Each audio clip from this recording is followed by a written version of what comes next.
Tell me how the first question she asks me is, are you using always pads? If you have painful periods, heavy flows, contact dermatitis, rashes, or even infertility, then please do not use always pads. Apparently, it's already known within the medical community that these pads are not good for women. So these were the ones that I was using prior, and I've had no issues with them, and they're also 100% cotton. I also have friends that swear by these underwears. Aside from the fact that they use a bunch of synthetic materials, they also have carcinogenics and forever chemicals inside the pads. I don't think people realize how crazy that is. So yeah, make the switch, and honestly, I guarantee that if your cramps and pain doesn't completely go away, it'll at least lessen. Okay, this is going to be TMI, but I don't know if you saw the Always pads apparently having a recall for chemical burns, and I have a little story to tell you about that. Again, this is going to be TMI, but I want to know if other people have experienced this because I honestly think there should be a lawsuit. For months, I don't know why I didn't put two and two together that this could be the pads, but for months, every month, I was severely itchy and dry to the point where I had gashes. I, for some reason, thought that it was just something that had to do with me. I'm getting older, I'm 27, my hormones could be changing. I was fully prepared next month when I go to the gyno to just talk to her then and figure out what's going on. But every month, I was in severe pain, and I was again, there were gashes. It was so painful, and I thought something was wrong with me. I was crying. And so it turns out the Always pads are, I think, recalled due to causing chemical burns. And now I'm scared that I have long-term damage or something, because when I tell you for a long time now, every month, it was really bad. I don't have insurance, so that's why I didn't go and figure that out earlier, because we live in America, so it's great over here, but I was just fully prepared to talk to my gyno about it, and now I'm obviously still going to talk to them about it, because now I'm scared I have long-term damage from it.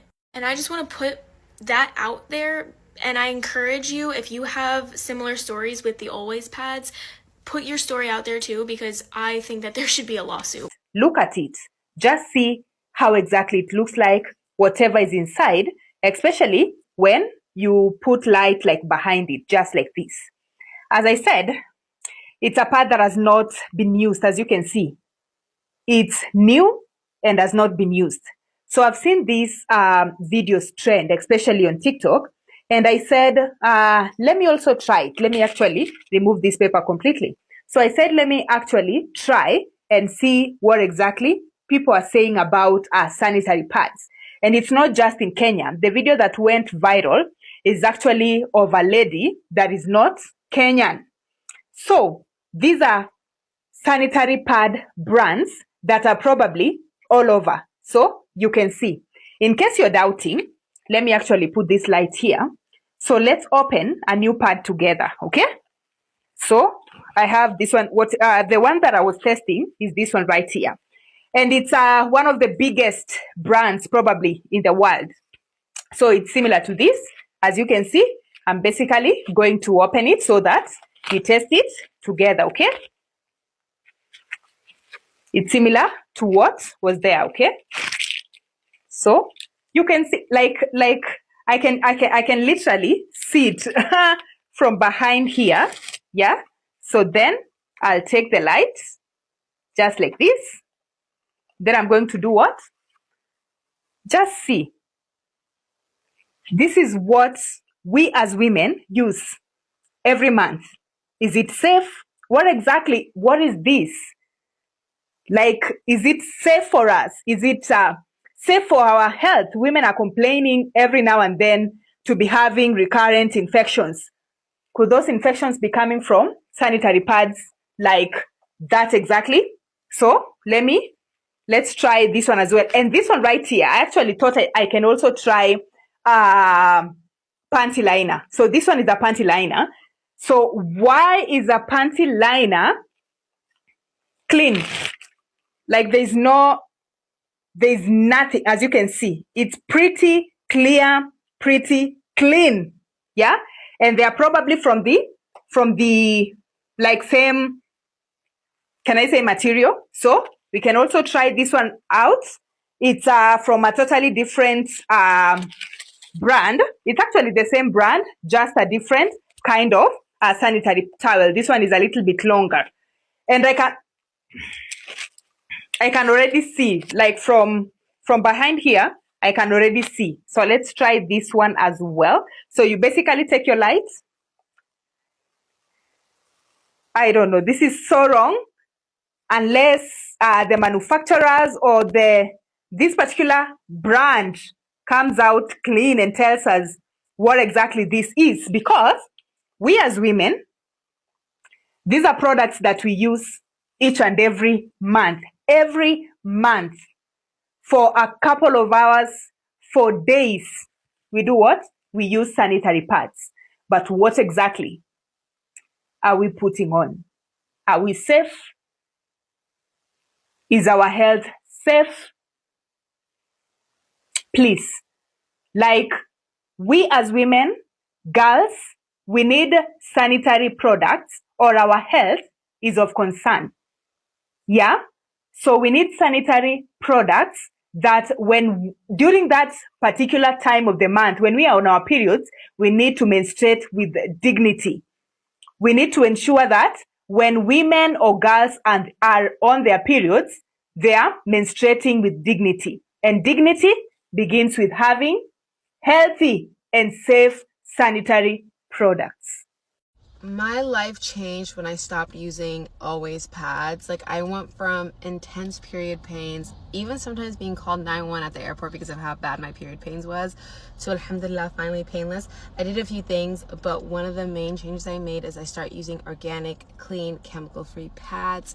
My favorite one is the L brand. I also love Kotex. I use this one a lot, like the U-shaped one. Honey Pot's another one a lot of people use. Folks have been getting into like the menstrual cups and stuff like that. I'm not there in my journey, but I'm telling you, this small switch has made my pain so much more tolerable. I actually do not get any pelvic pain at all once I made the switch. I really hope the day comes when we're able to sue always, because I went through 14 plus years of painful pain because of that damn purple pad. And I'm so happy Kotex and the L brand actually make a lot of maxi pads. So if you're like, oh my god, I need the long, for night and stuff like that, if you just have a heavy flow, they make those and they're so amazing. I'm telling you, I'm able to work out on my period right now. I'm able to actually do some like HIIT workouts sometimes because I'm not in pain and I'm not in discomfort, simply because I changed my pad. And so let me know if you make that change. I made a video, got like 2 million views about a year ago, and thousands of women to this day comment on it and talk about when they made the small switch, their life changed. Your period is like painful because of the products that we're using. So make that small switch. But when I checked mine out, see what I found. Guys, look at this. Mind you, this is new. I've just opened it. What you don't know is that a lot of people think that this is cotton. When you look and you feel it, you assume that it would be cotton. But there are processes in which you can turn polyester into cotton-looking substances, which is also why I found it so funny that even this Kotex says clean and secure. Like, what the hell is clean about BPA and PFA? To be reading ingredients and really understanding not just what you're reading, but understanding the origin of where these things come from. Like this is why we use hemp and organic cotton at Riff, and pretend to make something healthier and then it's not actually healthier. Even a few years ago, I remember I bought a Cora tampon. It's not like this anymore, but a few years ago it was like organic cotton tampon and the outside was polyester. So even organic brands think they can get away with this sometimes, and then people call them out. I did call them out on TikTok very early on. I don't know if that's why they changed or if other customers were complaining, but we need to hold these brands accountable, especially when they're saying clean and secure. Think about the whole Playtex thing right now and what's going on with all of their lawsuits. It's just gonna keep happening because the amount of disinformation and the amount of lies and the amount of marketing that is being told to us as healthy, clean, etc. First of all, it's causing a lot of confusion for brands that are actually small and making the big changes that need to be made that are healthy and clean. And it's causing so much customer confusion. And if I was you, I would not stand for it at all. My people, I have been talking about menstrual conversation, and it's a very wide range conversation about menstrual, how, why, the impact, the strength, the weaknesses, and today let's talk about menstrual products. There are so many menstrual products in the world right now, and I think everyone chooses what is best for them. When you talk about pads, sanitary towels, what do you use? So I'm opening one by one. This was the first sanitary towel. To me, it looks clean. Even against the light, it was looking better compared to the rest. And then actually, it's just the reflection, but it was good. This was good. It was amongst the cleanest. I only got 2 clean out of all this that you see. Now, and you're going to walk by one. I want you to write the menstrual product you use, which sanitary towel. That one looked yellowish. This one looked yellowish. It didn't look clean. It looked yellowish. I want you to write down what menstrual product you use on the comment section. Have you ever had any impact or effects? Write to us, because we need to have this conversation. It's protecting ourselves. Now, that one, this was the worst one. One of the worsts. Nakwambia, it looked yellow and moldy inside. Yes, from the outside it looks clean. Now, next one, I went one by one. And ladies, have you done your part? This only had a line in between. That dark line that you see in between was the the defect. Then we have this one. Everyone knows this sanitary towel. It has been there for ages, and it's one of the most expensive. It was the worst. Look at it. I'm disgusted. I am disgusted. That's how it looked like when you put it against the light. Then this kapad that I have always ignored and closely looks like I think it's one of the cheapest, was the cleanest. Like it didn't have this one, and the first one were the cleanest. Against the light, looking at it now, ladies, this is important because it affects us. And we need to be more vigilant and to speak out. I think if these companies, you get to see this, we need to do better. And our government, we need to do better. We need protection bills. This is going directly into our body, and I think it has impact on us. What do you think, ladies? What have you researched? I see you in the next video when you talk about menstrual. Always pads are dirty, always pads this, always pads that, always pads are so unhygienic. Can I tell you that it's not just always pads, and the other brands are way worse than the always pads, and I'm just going to show you guys the difference today. So I use 2 pads, which is the always pad and this pad that we got from the ministerial high tea that I attended, and I'm gonna be showing you guys the difference between this one and this one. First off, the most popular one that is trending right now is the always pad. It is dirty pads from the one that I'm gonna show you guys after here, and compared to this one that we got from the ministerial high tea, I must say that you guys are over-exaggerating with the always pad. Yeah. The pads are actually dirty. This is literally untrue. What you guys are seeing is the pulp core of the pad. It's like those little fibers that help absorb liquid. If you've been following me for a while, you know I'm an always pad girly. Guys, this is not mold, and obviously if you're going to shine it under yellow light, it's going to reflect yellow. Let me cut it open so y'all can see. Oh my god, I'm wasting a pad! I'll cut it open and you'll see it's clear inside. I'm taking window.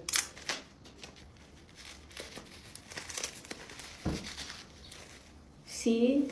It's all clear. No mold, no weird things. It's literally white cotton. And in some places, the cotton is thicker, so obviously it will reflect darker. Ooh, science. So don't believe everything you see. I've personally always been an always girly. I have seen comments about it giving people rashes and it's probably because of the mold. I don't think it is, because there is no mold. And some people just, their skin reacts differently to certain products, just like your skincare will react different to certain products. Me personally, I've always just used always. it's worked well for me. Like other pads don't work for me, those give me rashes. So it all depends on, I guess, our skin sensitivity to things. We're all different. Hey guys, I've been seeing this whole discourse on TikTok about pads, always pads in specific, and I wanted to add in my 2 cents. So first of all, before I stopped using always pads, I used to, 1, get irritation, 2, feel uncomfortable, and irritation would be the fold, you know, like where your thigh connects to like your area. There, that fold would have like irritation, and after my period, I'd be like sore. You know, when, I don't know, maybe you had a bruise or something and then that area is sore up until it heals, and you can imagine it's a fold, so it's like way worse. Then one time when I went waxing, the waxing lady asked me, when she was done waxing me, she asked me what pads do I use, because she noticed I had like some irritation and all of that. And my first like, I was wondering, why are you asking me like what pads I use? Not like in a bad way, but like, what would that have to do with, you know, like whatever. Then she went like, you use always pads, and I was like, yeah. And then she said, stop using them. 1, because obviously she works with a lot of women and she's seen a lot to do with all of that, and she's seen women getting infections, she's seen women getting horrible irritations, getting sick because of always pads. So I wanted to show you guys, or give you guys alternatives, like way better alternatives compared to, you know, always, that are affordable as well. So one of them is Soft Care. It's Kenyan made pad. I think up until when I feel like I need to change my pad. There's also this Sophie. I just recently discovered it, but I don't know if it's been there. Maybe it's been there, but I just recently discovered it. It's also very soft and light. You also don't feel like you're wearing anything, and it's so comfortable, and no irritation. Also for the Soft Care, no irritation. There's also Moped, which is super comfortable as well. Same thing, super comfortable. It's also affordable. All of these are like in that price range, and I know you can find them like in a shop, at the supermarket, especially Soft Care. I know you might have to go, you might have to go to the supermarket to find Sophie and Moped, but for Soft Care, you can find it anywhere, like the most local shop ever, even a stand, like you can find Soft Care. So stop using always. I agree with everybody else, stop using always. It's horrible, it's uncomfortable, it's unsafe, it's it causes irritation, and it's just not worth it. Also, obviously, like other options that are way more expensive, but these are the best, and I'd recommend using these. So yeah, stop using always.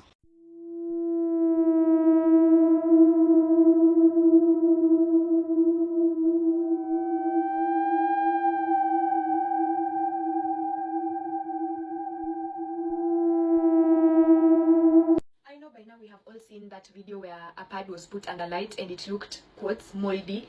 I'm just here to educate you all kidogo. No, that is not mold. That is just how the materials that are used to make pads reflect and absorb and reflect blue light. So in the case where she had put her pad kwa light TV and you could see mold, first of all I want us to look as a pattern. It was more moldy around the edges than the center, and that is because more cotton is used around the edges than the center, especially when it comes to heavy flow pads. And yes, it is just how particularly cotton reflects back UV light. Really, in absorb, in reflect back UV light, it usually tends to appear in form of like dark spots. So you see like in a car mold, but no, it is not mold. The pads, even tundo materials zina work. So yeah, in case anyone was worried, I just hope you have been a little bit educated. And there's nothing to worry about. If your pad was safely sealed and kept away from moisture, it should be good to go. We have some major news right now. Millions of women are throwing away their pads after discovering something horrific. Inside brand new unopened packs of Always pads, people are finding what looks like mold, black stains, even small moving larvae. And what's worse, most of it is invisible to the naked eye. Only under bright light do the dark spots appear. Dozens of videos show women testing their pads under flashlights, shocked, disgusted, and scared. Some say they've had rashes, irritation, or infections after using them. Others say they've been using this brand their whole lives, and now they'll never touch it again. Just months ago, reports revealed toxic chemicals, including lead, in several menstrual products. Now, with mold allegations spreading online, trust in the entire industry is collapsing. The brand hasn't given a clear statement yet, but social media is exploding with one message. If we can't even trust what we use on our own bodies, what can we trust? If you use pads, check them. Because if even one of these stories is true, this isn't just a brand problem. It's a warning for every woman. Okay, so we saw this on TikTok, right? All right. Always pad. It is brand new. Take it down so I can see it. Turn it around. Okay. Look, you don't see anything on it. It's brand new. Obviously, I just took the back off. Now put it back up to the fucking light. That is mold. Oh, that's crazy. My God. When we first had it up here, it was just green. I'm like, all right, ain't really shit. But I was like that color, and then we flipped it, and then we was like, oh shit. Yeah, nah, bro, that's disgusting. I go to the doctor. Tell me how the first question she asks me is, are you using always pads?